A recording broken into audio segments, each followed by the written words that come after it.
Hello বন্ধুরা, welcome to creator studio. আজ আমি এখানে রাজমা বানাবো। তো দেখে নিই রাজমা বানানোর জন্য কি করতে হবে।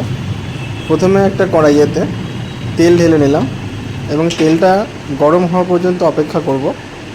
এরপর এতে সামান্য সামান্য গোটা জিরে দিয়ে দেব। গোটা জিরেটা একটু গরম হওয়ার পর ছোট্ট ছোট্ট করে কুচিয়ে রাখা পেঁয়াজগুলো দিয়ে দেবো। মিডিয়াম ফ্লেমে পেঁয়াজটাকে একটু ভাজবো হালকা করে।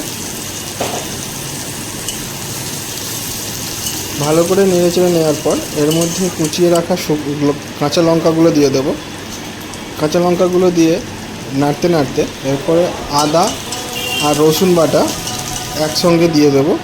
দিয়ে ভালো করে এটা মেশাতে হবে।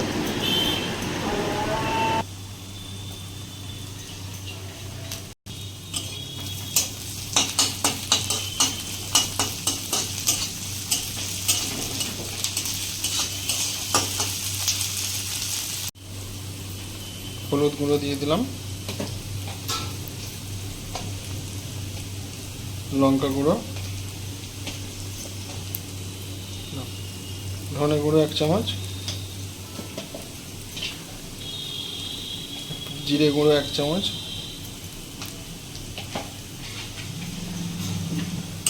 ভালো করে মিশিয়ে নেবো এবার মশলাটাকে। এবার এর মধ্যে 1 চামচ রাজমা মশলা দিয়ে দেবো। এবার এর মধ্যে টমেটো পেস্ট দিয়ে দিচ্ছি।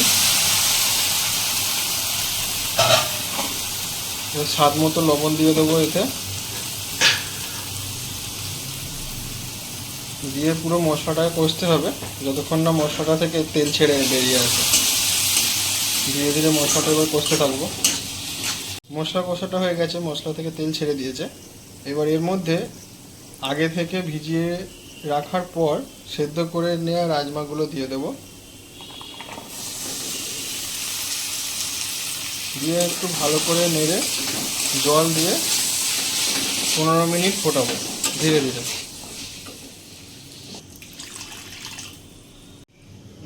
রাজমাতে জল দিয়ে দিয়েছি।